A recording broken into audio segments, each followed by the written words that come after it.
Hamza's a speaker, he brainwashes people.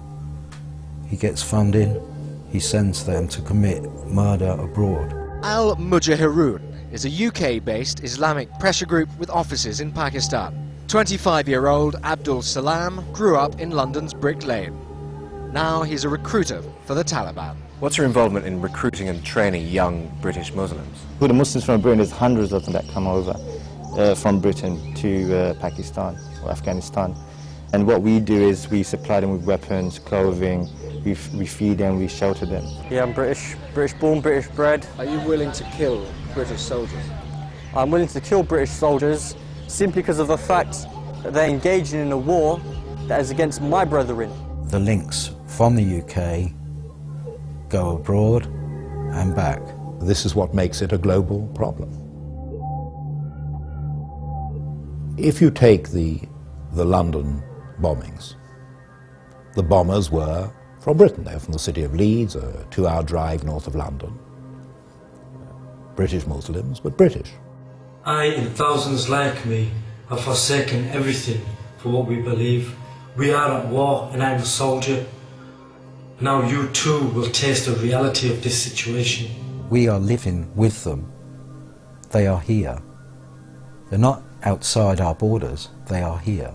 So when you ask, is radical Islam a threat to Europe? Of course it is, because you find this large and growing minority population that is growing more and more radical and rejects more and more blatantly, overtly, and stridently the societies in which they operate. They are using our laws against us. They are using our democracy against us. And they know it. They know exactly what they're doing. When you think just from a military perspective, forgetting everything else, the September 11th hijackers trained for their mission to attack the United States inside the United States of America. That is something unbelievable. Here these 19 Arab Islamic fundamentalists come to the United States, dress like Americans, get American driver's license, register in American flight schools, and in American flight schools, they learn how to destroy the World Trade Center with American jetliners. That is an unbelievable thing. That means that you don't need necessarily to have geographical territory at your disposal, because you can use the geography, use the territory of your enemies in order to destroy your enemies. That is the most postmodern type of warfare we've ever seen. I think the world, despite the number of attacks on various countries, is still in denial. They don't want to believe that someone has declared war on them.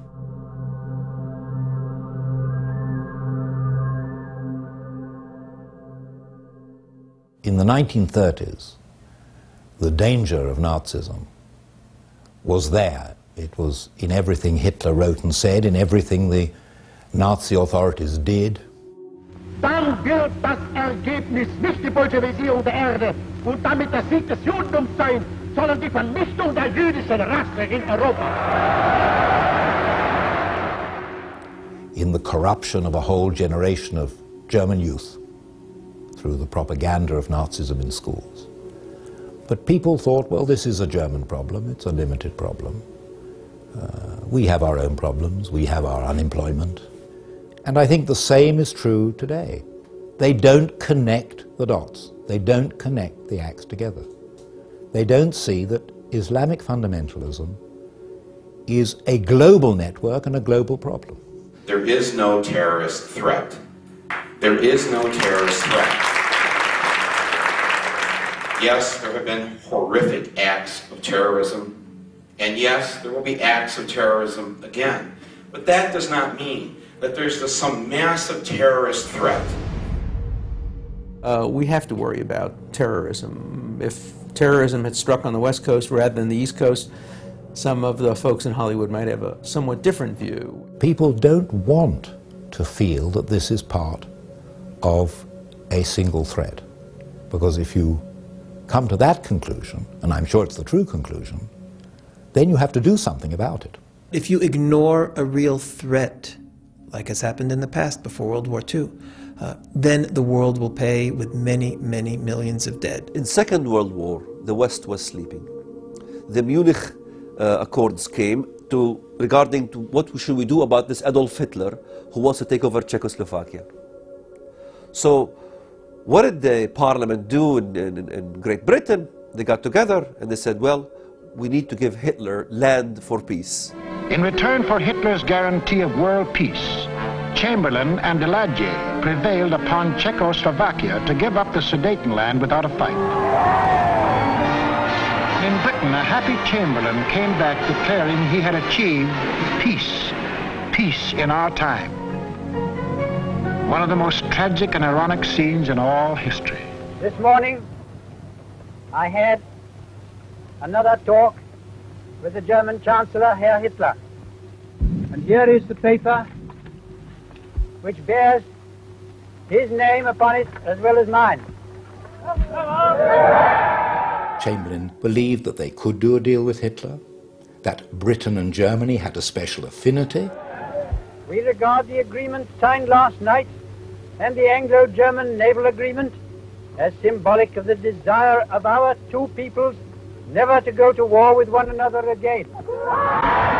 Winston Churchill had warned his country and his government that they were pursuing a disastrous course with regard to appeasing Germany. Peace, it wasn't peace. By taking the Sudetenland, they had made Czechoslovakia defenseless, a ripe plum ready to fall into Hitler's lap. Within 6 months of declaring that he wanted no more territory anywhere, he violated the Munich Agreement. Austria and Czechoslovakia were gone without a fight, and Hitler was getting his control of Eastern Europe. Poland was next on the map.